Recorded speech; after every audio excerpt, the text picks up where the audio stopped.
Né, queridos? Nós vamos para Romanos capítulo 11. Eu não vou trazer aqui um ensinamento como pastor, como diz pastor Judson de Oliveira. Eu quero só conversar um pouquinho. Só que não vou fazer como ele 3 horas não, tá? Romanos 11, verso 36, diz assim: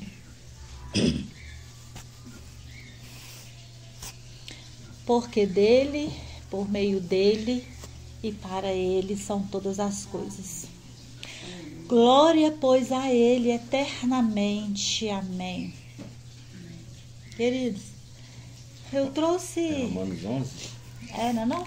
Não, tô perguntando primeiro. Tá. Romanos 11, 23.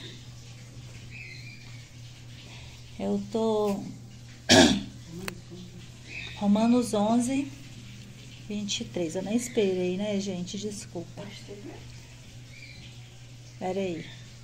Deixa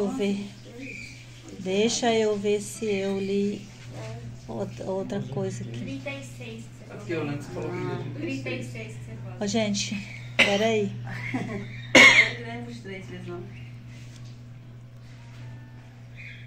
Eu tô falando 23, mas é 36. Eu falei certo, mas depois eu falei errado, né? Pois todas as coisas vêm dele, existem por meio dele e são para ele. A ele seja toda a glória para sempre. Amém. Amém. Glória a Deus. Amados, essa mensagem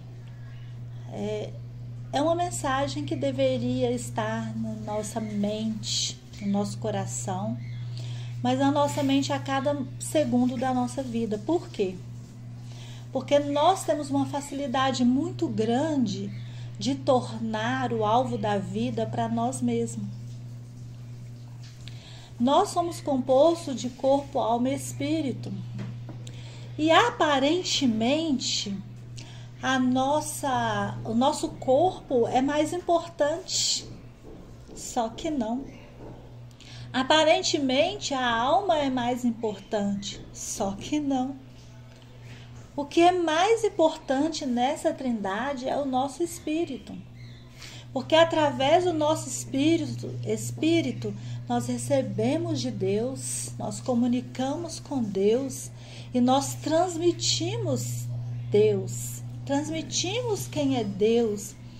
Através do nosso espírito, nós temos condições de viver nessa terra baseado no que Deus é e no que Ele nos chamou para ser. Amém. Então, sendo nós uma trindade, assim como Deus, Pai, Filho e Espírito Santo, nós, corpo, alma e espírito, nós precisamos estar sempre ligados em Romanos 11, 36, porque essa palavra vai nos trazer para o lugar pela qual nós devemos existir, para o lugar que nós devemos reinar, para o lugar em que devemos de fato ser aquilo.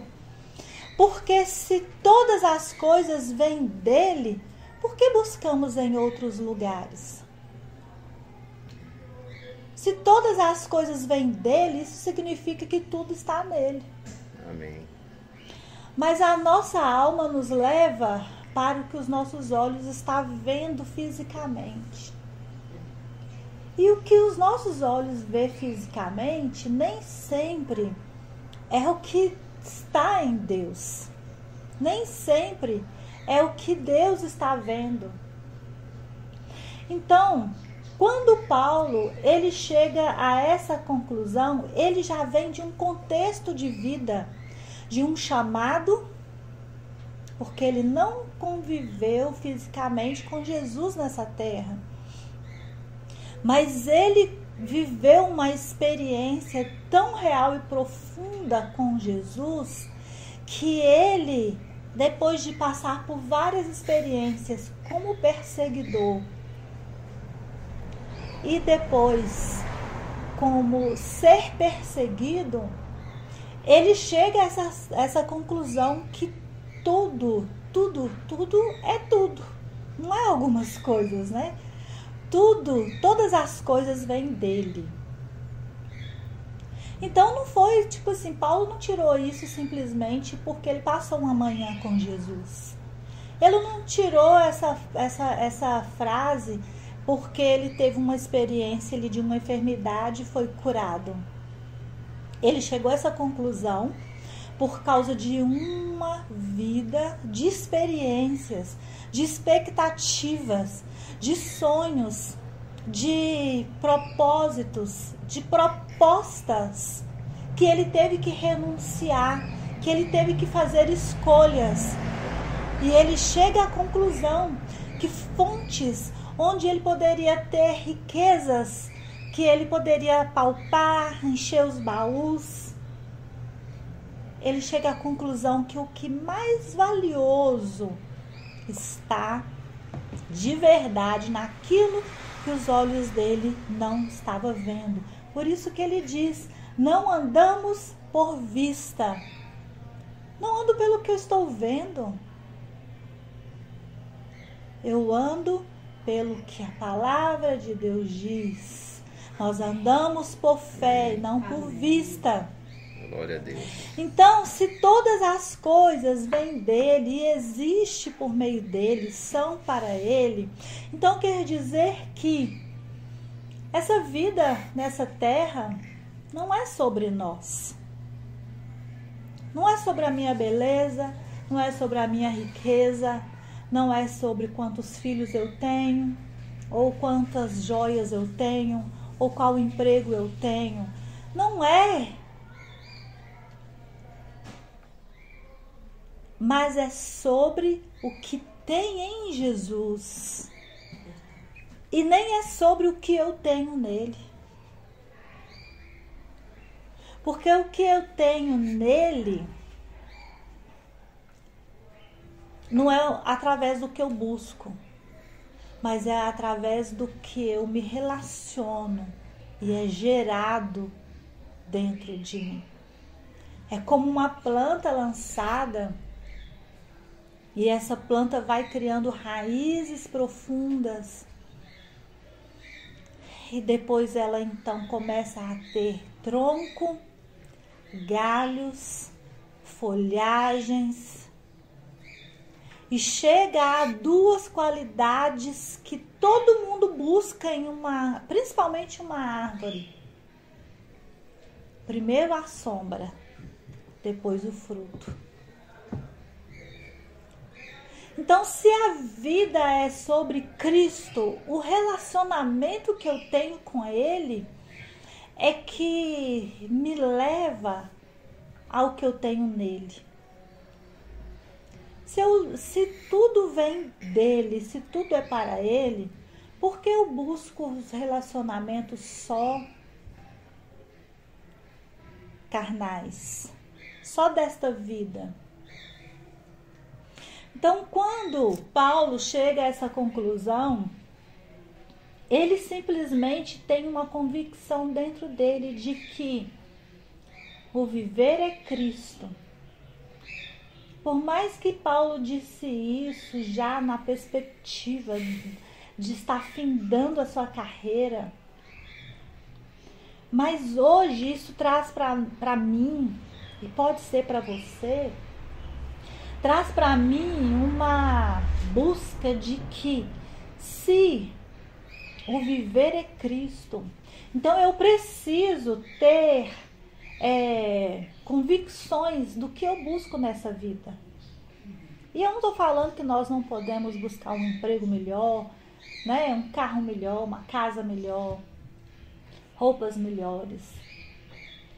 Mas estas coisas são consequências de uma entrega para Cristo. Infelizmente, a religiosidade vem colocando nas pessoas que a resposta de quem entrega a vida para Cristo está em, do nada ou por algum tempo, ele está com um carro diferente, com a casa transformada. Aí ele está em excelentes restaurantes. Ele tem um iPhone. Então a mudança de vida que a religião traz e coloca dentro do nosso coração o desejo é que estas coisas sejam manifestas para que o outro veja o quanto eu estou sendo abençoado, o quanto eu estou sendo próspero. E eu tenho entendido que essa prosperidade traz para mim um lugar de, como é que eu posso dizer, de pedinte. Jesus me dá isso, Deus me dá aquilo outro. E eu fico ali só pedindo, só pedindo. Mas quando eu entendo que todas as coisas estão nele, e que eu pertenço a ele, que eu, desde que eu recebi Jesus na minha vida, eu sou uma com ele. E agora eu não sou mais irmã, aliás, agora eu não sou mais criatura, mas sim irmã de Jesus. Que eu sou filha, então eu tenho acesso a todas as coisas. E o meu posicionamento de fé vai me direcionando a tudo aquilo que eu tenho direito. Aí sim acontece a verdadeira prosperidade, que é não estar conectada a eu ter quantos copos deste, ou aparelho de telefone que eu tenho, ou se a minha capinha é da Hello Kitty.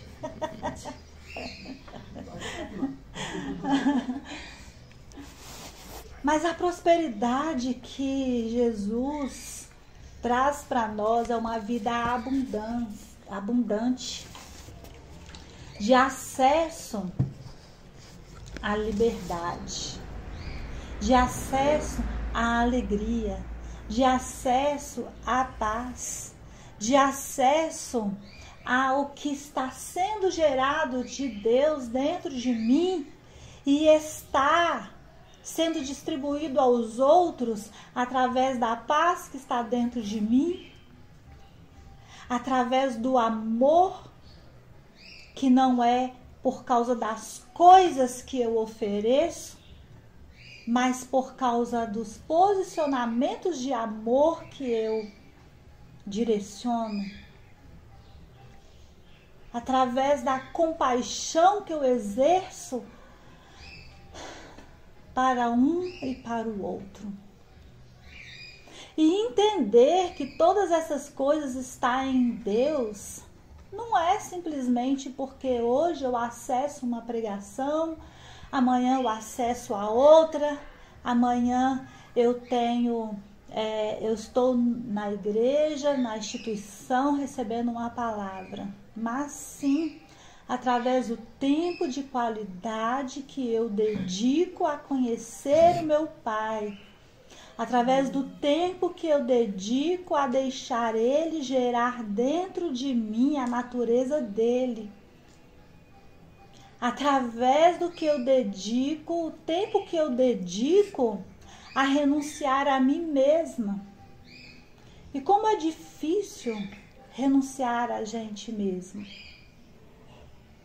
Eu não sei vocês, mas eu vivo situações que dá vontade de fazer um barraco, ou melhor, construir um prédio, um barracão, né, Sônia? Eu vivo situações que dá vontade de abrir a internet e falar milhões de absurdos. Eu vivo situações que dá vontade de chamar todo mundo e começar a falar. E aí é onde que eu paro e pergunto para mim mesma: Marilene, isso aí vai trazer qual resposta? Vocês acham que essas coisas não acontecem comigo, né? Muitas vezes. Aí onde eu busco essa resposta?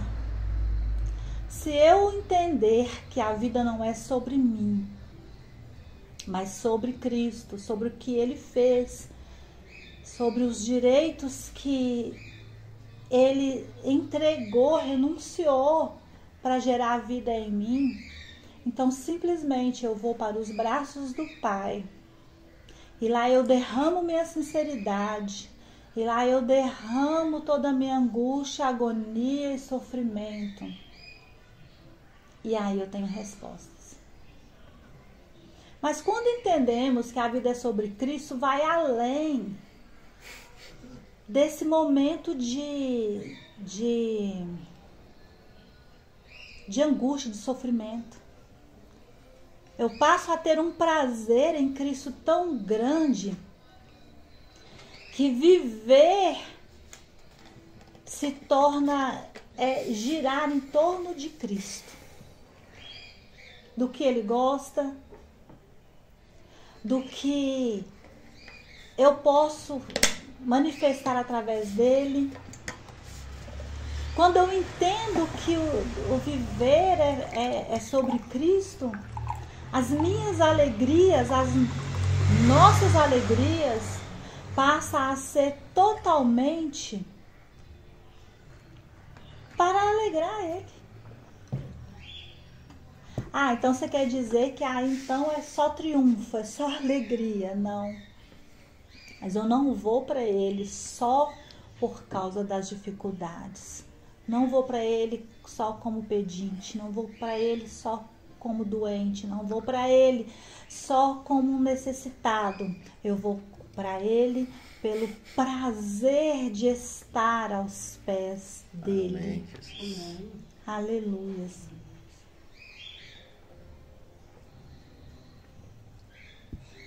E o prazer de estar com Jesus nos deixa conectado com Ele. Nos deixa como um aparelho de celular ou qualquer outro aparelho que precisa ser recarregado, bateria. Então, entender que é sobre Cristo a nossa vida nos faz conectar com Ele ao ponto que estamos todo momento sendo recarregados. E aí, quando a tribulação vem, o dia mau vem, você está conectado. Você sabe que aquela coisa ruim, aquele dia mau, é simplesmente para te fortalecer. Ou para que o outro tenha sua fé aumentada. Ou para que o milagre aconteça na vida de alguém. Para que aquele momento seu difícil seja benefício para outro. E o que eu vou ter por causa daquele momento difícil? Experiências, testemunho de um momento em que eu aprendi na prática sobre Cristo, sobre viver. Como aquele filme, né? Acredito que quase todo mundo que assistiu, ou talvez todos, né? Em seu lugar, o que faria Jesus? É assim o título? Em seus passos. Em seus passos, o que faria Jesus? Então, às vezes eu pego essa frase e esse título, né, e coloco. E se fosse Jesus aqui, o que ele diria? O que ele faria? A importância da gente estar conectado. A exemplo disso, lógico que não é um contexto, mas se tratando de estar conectado, nós vemos a história de Jerusalém, que todo ano, né, tinha as festas anuais, como até hoje tem, né? Mas Jesus, ele era criança e foi levado ao templo. E chegaram lá e celebraram e festejaram e depois vieram embora. Estão todos a caminho, voltando, sei lá quantos dias de caminhada para chegar. Não é como hoje que a gente pega um voo daqui para o Rio de Janeiro que não gasta nem 2 horas, né? Mas assim, tinham que caminhar distâncias grandes e dias. E no outro dia, a sua mãe lembra, mas peraí, cadê Jesus? Onde está Jesus? E começa aquela busca e todo mundo procura Jesus. E onde Jesus estava? No templo. Que, como diz, no lugar que ele iria a tempos futuros ser condenado também. Mas o que eu quero trazer com isso aqui é que quando nós estamos desconectados, a gente perde. Na hora da angústia, a gente perde e a gente não sabe lidar com a situação. Por quê? Porque nós perdemos Jesus. Perdemos Jesus no meio da adversidade. Perdemos Jesus no meio da angústia, no meio da dúvida, no meio da enfermidade. Eu vivi uma situação essa semana que de repente eu acordei e falei, mas espera aí, cadê Jesus? E eu saí gritando e eu pude ver a ação de Jesus naquele momento. Mas poderia ter sido de imediato, se de repente eu não tivesse buscado outros meios. Como Paulo diz aqui, todas as coisas vêm dele. E isso não anula o médico, isso não anula o professor, isso não anula o presidente, o governo, os remédios. Não, gente, não é disso que eu estou aqui dizendo, não é disso que Paulo está dizendo. O que Paulo está dizendo é de primazia, é de posicionamento, de um relacionamento, de uma vida, de sabermos que Cristo é o suficiente. O telefone estou chamando ele. É de saber que Cristo é o suficiente, que Cristo por si só basta. E que o nosso posicionamento nesse entendimento vai nos levar a uma dimensão de fazer como Jesus, de agir como Jesus, de amar como Jesus e de poder glorificar e dizer, porque dele, para ele são todas as coisas. Aleluia. Quando Maria notou que Jesus tinha sumido, o que é mais importante para nós não é o fato dela ser a mãe. Lógico, toda mãe vai procurar o filho. Mas o que eu quero colocar é que todos foram procurar Jesus. Então é muito importante nós ter esse entendimento de que percebeu que os olhos estão nas coisas, percebeu que a busca não é mais em Deus, em Jesus, percebeu que o relacionamento não está 100% mais, então volta. Vai procurar. Busca ajuda. Mas não se distancia de Jesus. A religião nos ensina que quando pecamos, então não estamos mais dignos de cantar, de pregar, de estar no grupo da mocidade, das crianças, do círculo de oração. Essas palavras não são usadas mais assim, né? Hoje é a rede de jovens, a rede de mulheres. Alguns lugares ainda usa, né? Mas vinde a mim, todos que estáis cansados e sobrecarregados, e eu vos aliviarei.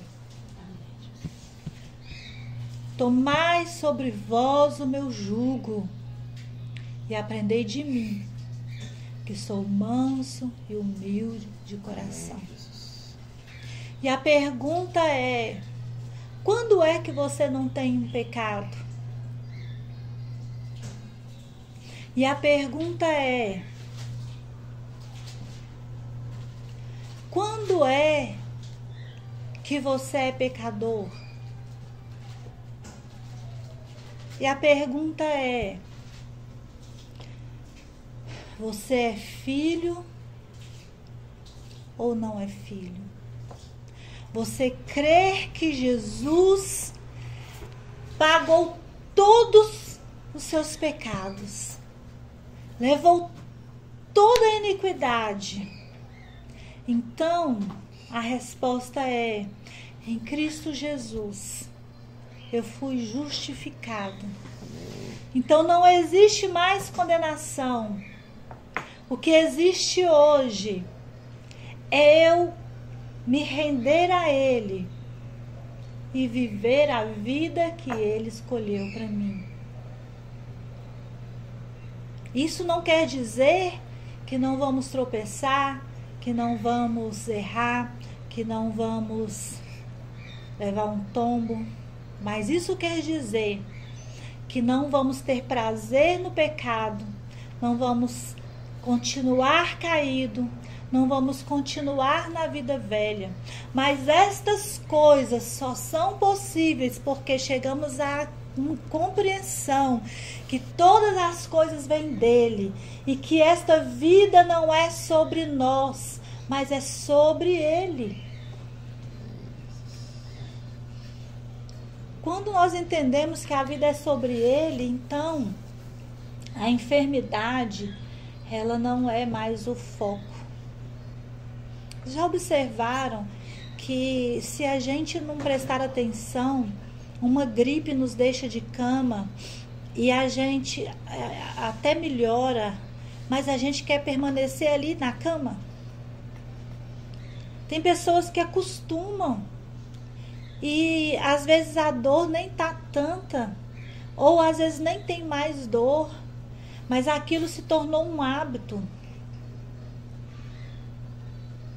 Por quê? Porque quando a pessoa está enferma, a tendência é de que o foco é para aquela pessoa. Aí a gente quer ir lá paparicar, levar uma coisinha gostosa para a pessoa comer, querer chamar essa pessoa para sair, para se distrair, para passear. E tem pessoas que, infelizmente, eles gostam disso. Mas é porque essa pessoa, Jesus é só falácia.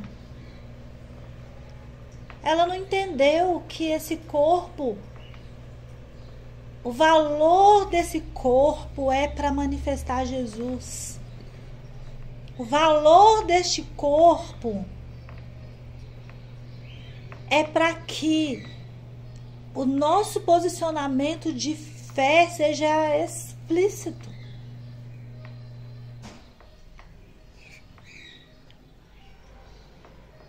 Vivendo a vida sobre Jesus, nós entendemos que eu estando com dor ou sem dor, glória a Jesus. Eu tenho, como diz, não vou entrar por aí também não, mas eu tenho picanha ou eu não tenho, glória a Jesus. Não importa como o governo está governando. O verdadeiro governo não falha.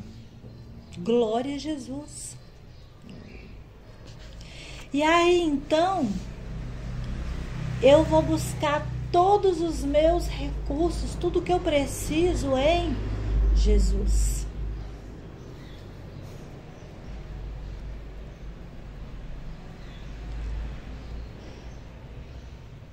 Quando Lázaro morreu, e eu vou fechar com isso,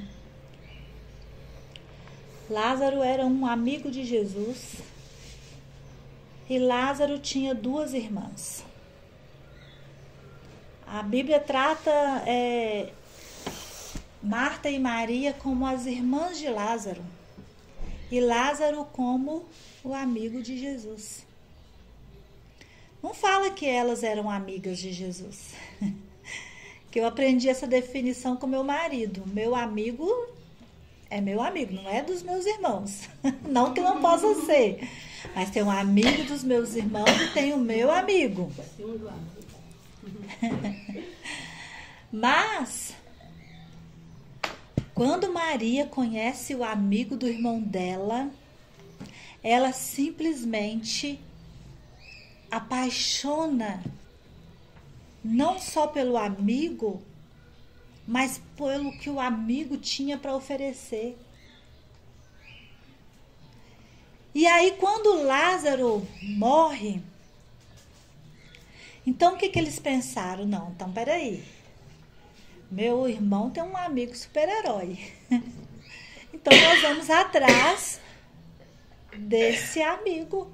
Ele está fazendo tantas coisas por aí, por que não vai fazer por nós? E aqui eu quero chamar a atenção, que foi algo que me chamou a atenção, que muitas vezes nós queremos o que Ele pode nos dar. Não queremos Ele. E tem pessoas que só vivem pelo que Ele pode dar. Só vive pelo que Ele dá. E a partir do momento que ela não consegue mais se ver recebendo de Jesus, aí ela começa a buscar dos seus intelectos, de sua vida normal. E eu costumo dizer que não tem nada errado nisso, mas na verdade está tudo errado.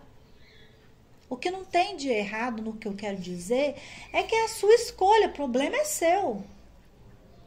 Mas o resultado eu não vou ter nessa busca que eu estou numa fonte que não é sobre Jesus. E enquanto eu ficar no que Ele pode me dar, no que Ele pode fazer, eu vou ser essa. Mas a partir do momento em que eu olho para Maria e vejo que Maria, antes de reclamar para Jesus, se o Senhor não estivesse aqui, meu irmão não teria morrido, o que ela fez foi primeiro adorar. Se Jesus ia fazer algo por Lázaro ou não, para ela, se Jesus ia ressuscitar, eu acredito que Maria e Marta, elas não tinham perspectiva de Jesus ressuscitar. Elas tinham perspectiva de Jesus chegar para curar Lázaro. Mas Lázaro morre antes dele chegar. Então elas estavam esperando ele chegar para se vitimizar. Pois é, você não chegou a tempo e ele morreu. E você nem viu ele, você nem estava aqui no velório. Ou você tinha que ter visto fulano como que estava sofrendo, ciclano como estava sofrendo. É a realidade nossa, né, do nosso corpo humano.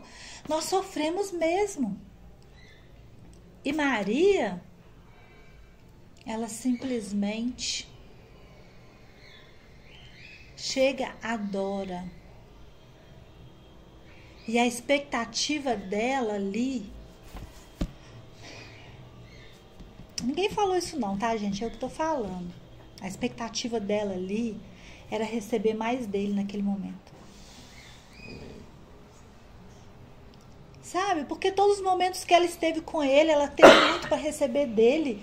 Naquele momento, o alento que ela ia ter estava acima do seu irmão.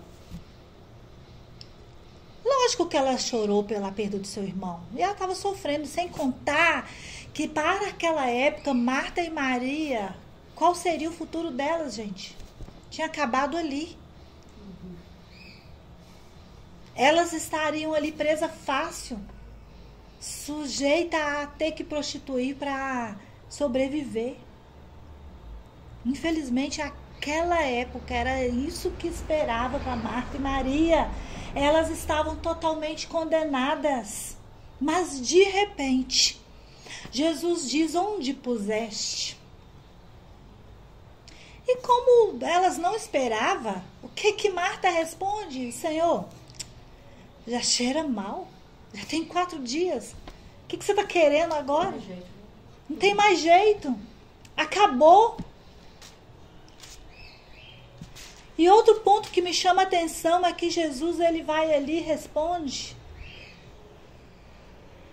Aliás, ele vai àquele lugar e ele fala com seu pai, que é a coisa mais dolorosa. Pai, graças te dou, porque sempre me ouve. Mas eu digo isto por causa da multidão que está ao meu redor. A incredulidade era tão grande, era tamanha naquele povo. Eles tinham medo do cheiro insuportável daquele corpo. Eles achavam que não dava conta nem de remover a pedra. Mas eles nunca passavam pela cabeça que Jesus poderia ressuscitar Lázaro. E Jesus chorou. E eu não vou dizer que Jesus não chorou por causa de Lázaro morto. Porque Jesus também era homem como eu e você. Mas Jesus chora por causa da incredulidade daquele povo. Porque a maioria que estava ali com Jesus, gente, estava caminhando junto com ele ao longo da trajetória. Estava presenciando curas, multiplicações. E aquele povo estava ali com uma incredulidade tão grande. E aí então Jesus realiza o seu propósito. Lázaro é ressuscitado. Então, muitas das vezes, o propósito na minha vida não é simplesmente eu ser curada. Às vezes o propósito está além. É de que o outro seja alcançado através daquele momento que eu estou vivendo. Talvez o propósito está numa dimensão que nós não sabemos, mas nós colocamos Jesus num lugarzinho e queremos que ele atua naquilo ali que nós queremos, naquilo que nós achamos que ele é capaz de fazer. Nós não nos rendemos, que é sobre ele, o que ele fizer está feito. E o que ele fizer é o suficiente. Jamais, jamais, o que ele vai fazer para nós vai nos colocar numa condição de miséria, de ruína. Às vezes o corpo pode até estar, mas o espírito está pronto para glorificar quem Jesus é. A exemplo disso, nós vimos muitas pessoas nessa terra que já partiu. Nos dias de hoje está difícil de ver, mas existe. Mas eu lembro do meu avô José. Todo momento que chegava lá, ele já tinha sofrido 4 AVCs, acho, não sei quantos trombose, feridas enormes no corpo por causa do tempo acamado. Naquela época não tinha os recursos que tinha hoje para evitar isso. E como o senhor está, irmão Zé? Eu estou aqui glorificando Jesus. Ele é bom estar cuidando de mim. pude ver essas falas se repetindo com Manuel. Deus está cuidando de mim. Então não importa se eu vou sair dessa cama e vou voltar a uma vida ativa. O que importa é que o nome de Jesus seja glorificado. Mas fica parecendo que viver sobre Cristo é sinônimo de permanecer doente. É sinônimo de permanecer na pobreza. Só de passar esse pensamento significa que eu e você que pensou isso, precisamos conhecer Jesus. Porque se estamos conhecendo Ele, esse pensamento é diferente. Esse pensamento é: Ele está cuidando de mim. Amém. Nós sabemos do que Ele é capaz. Nós sabemos do que Ele pode fazer. Aleluias. Amém, Jesus. Glória a Deus. Queridos, quando Deus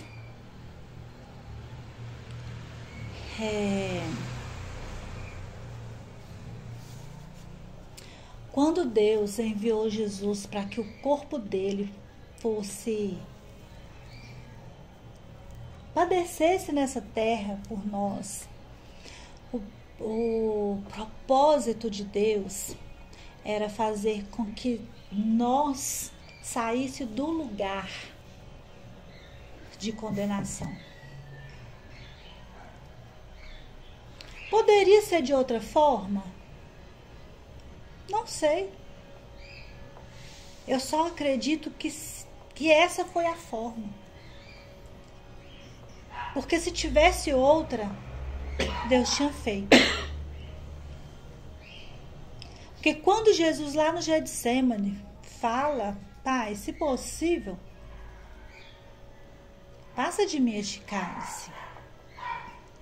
Ali já era o suficiente para que outra modalidade pudesse acontecer, para que nós fôssemos resgatados do império das trevas. Então tudo começou em Deus. O amor dele foi sacrificial. Ele sacrificou o de maior valor que ele tinha, para que hoje eu e você pudéssemos usufruir dessa vida maravilhosa. Merecíamos? Não. Mas fomos agraciados com esse presente maravilhoso. E por isso hoje nós temos sim condições suficientes de viver uma vida sobre Jesus. Não no lugar de pecador, mas no lugar de resgatados, no lugar, não no lugar de devedores, mas no lugar de descanso, que eu não devo nada, mas num lugar de busca constante, de desejo ardente, de um coração que queima pela presença. Porque além dele ter pago por todos os nossos pecados, ele ainda nos dá direito de estar ali o tempo todo buscando dele, alimentando dele, recebendo dele, nos enchendo dele. É onde Paulo também vai dizer: enchei-vos do Espírito. E às vezes nós ficamos esperando esperando as coisas acontecerem. Quanto, na verdade, o nosso posicionamento de buscar, de nos encher, de nos embriagar dele, de nos envolver com ele. Ficamos presos a formalidades. Por muitos anos na minha vida, há também muitos anos atrás, às vezes eu ficava o dia inteiro falando com Deus, mas eu não conseguia dobrar o joelho e orar. Então, para mim, eu não tinha orado. Para mim, aí eu ficava com aquela condenação dentro de mim o tempo todo. Nossa, ontem eu não orei. Daqui a pouco eu vou orar. Mas aí eu tinha tanta coisa para fazer. E eu ficava, ai meu Deus, me perdoa, daqui a pouco eu vou orar. E me envolvia e não orava. E acontecia semanas. E eu me sentia uma desviada. E um belo dia, eu estava chorando, joelhada, debruçada na cama, a cama até molhando de tanta lágrima. E eu falando, me perdoa, me perdoa, me perdoa. Me perdoa porque eu não tenho orado, me perdoa porque eu não estou orando. E aí, o Espírito Santo veio de mansinho me dizendo: você conversa com ele todo o tempo. Isso não é uma oração? O que você está querendo? E aquilo eu comecei a eu mesmo questionar. Será que eu tenho que ficar ali repetindo aquele ritual? Santo Deus, eterno Pai, neste momento eu venho a Ti. Porque era a única coisa que eu não estava fazendo no tempo que eu conversava com Deus. E eu entendi que era muito importante eu parar e ficar eu e Ele. Mas não quer dizer que porque eu não estava ali parada, eu e Ele só, não quer dizer também que eu não estava falando, conectada com Ele. Porque eu estava ali o tempo inteiro perguntando, né? Eu, costureira, então eu ficava, como é que põe esse zíper aqui? Eu não estou conseguindo. Espírito Santo, não, se o Senhor não fizer, eu não vou conseguir. Aí eu te pergunto se isso não é oração, isso é o quê então? Gente, quantas vezes eu estava ali tão perdida no trabalho, porque eu nunca fiz um curso de costura. Eu sempre confiei, gente, foi a coisa mais desafiadora e corajosa que eu possa ter feito na minha vida. Eu tinha apenas 14 anos, eu cheguei na Red Point, que não existe mais, uma fábrica de jeans.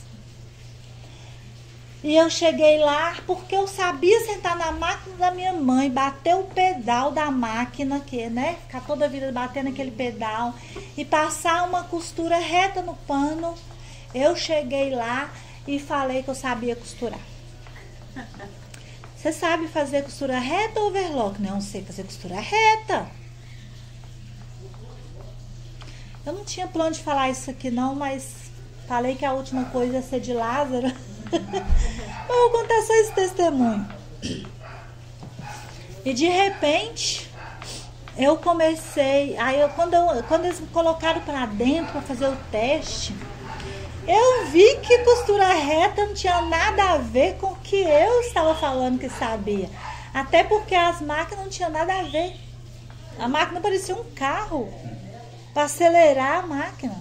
Parecia um trator, porque os barulhos dela na época, né?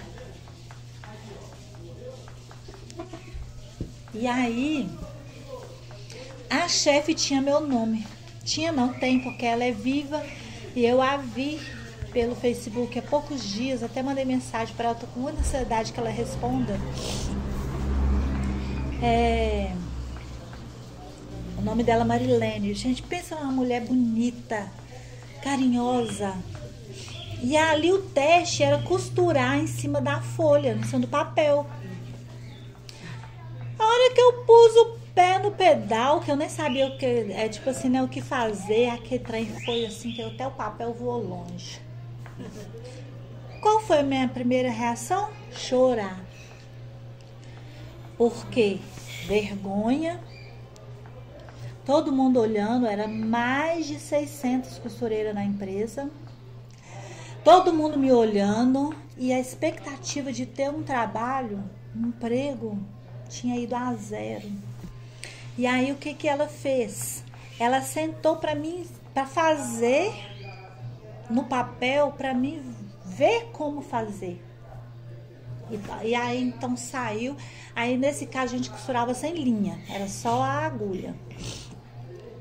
E aí o que ela fez no final do dia? Aqueles papéis que ela fez para que eu visse como fazer, foi o que ela apresentou na diretoria, como se fosse eu que tinha feito. Gente, eu não merecia isso. Mas quando eu fui lá e falei que eu sabia costurar, que eu sabia costurar reto, eu tava falando verdade. E eu tinha tanta certeza que eu ia trabalhar naquele lugar, eu já me via lá. Eu já me via lá naquele lugar. Era o sonho de toda menina da minha idade. Só que lá eles pegavam...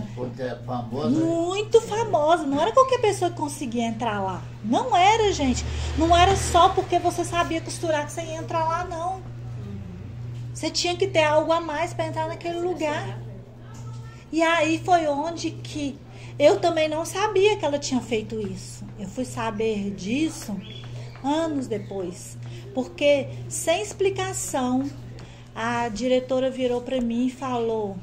Na hora que todo mundo saindo aqui, tanto de menor, né? Aí só chamou pelos nomes, foi você vai pra lá, você vai pra lá, você vai lá.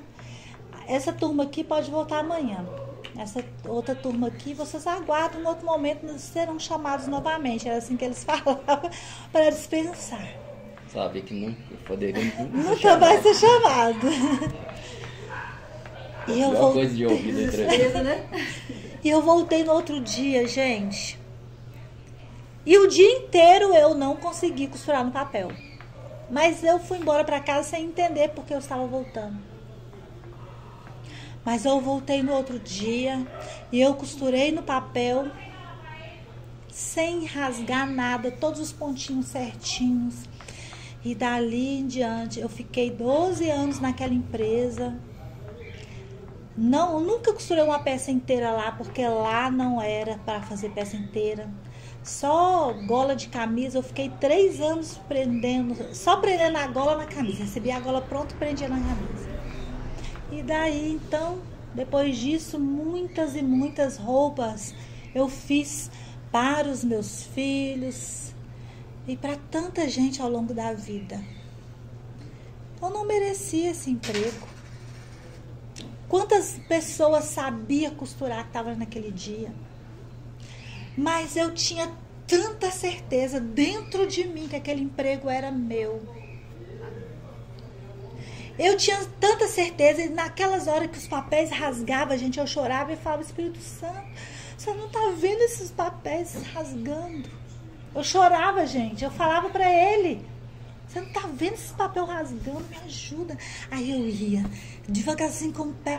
Parece que quanto mais devagar você ia, mais disparava o acelerador da máquina. Que aí todo mundo escutava. Vrum. Eu continuava quietinha para que ninguém pensasse que aquele disparo da máquina era da minha máquina. Mas eu tinha certeza que eu ia costurar aquele papel sem rasgar. E pela glória de Deus, essa experiência de que o Espírito Santo está ali, de que eu posso falar com Ele o tempo todo, de que não é só aquele momento que eu ajoelho que Ele vai me ouvir. Sabe, queridos? Eu falo, tem que tirar mesmo esse tempo. Eu tiro esse tempo e é diferente de quando eu tô ali, porque hoje, né, não é mais costurando, mas crochetando. Eu tô ali crochetando e tô conversando com ele. E às vezes tá tão difícil desenvolver uma coisa. E eu tô ali, Espírito Santo, o Senhor já me ensinou tanta coisa. E agora, você não precisa nem me ensinar, só faz pra mim. Acaba transferindo a responsabilidade. Mas o meu relacionamento, a minha intimidade me leva a falar isso com ele. E ele sabe que o que eu tô falando não é que eu não tô querendo aprender. E não é porque eu tô querendo a coisa pronta ali no estalar de dedo. Mas não é por conta que eu fico o tempo inteiro assim, que não vai ter momento como o outro que eu falei aqui, que de repente eu falei, espera aí, não, cadê a fé? Cadê Jesus? E sair gritando num posicionamento de fé. Entender que a vida é sobre Cristo. É um viver constante, é um relacionamento constante e onde, de fato, nós vamos ter certeza que é tudo por Ele. E se é tudo por Ele, é porque também veio dEle. E se não for assim, nenhum valor no mundo, nenhum maior tesouro no mundo vai ser o suficiente diante de uma vida passageira que é essa. Isso eu estou falando de eternidade. Isso eu estou falando de algo além do que é nascer, crescer, trabalhar, casar, gerar filhos, e envelhecer e morrer. Estou falando de algo além. E isso só é possível porque nós entendemos que porque dele e para ele são todas as coisas. E todas as coisas estão nele. Então era isso que eu queria dizer hoje. Nós vivemos um período em que nós precisamos trazer à memória tudo aquilo que nos traz esperança. E não tem esperança maior do que nós sabermos que se decidirmos viver para a glória de Deus, nós jamais pereceremos.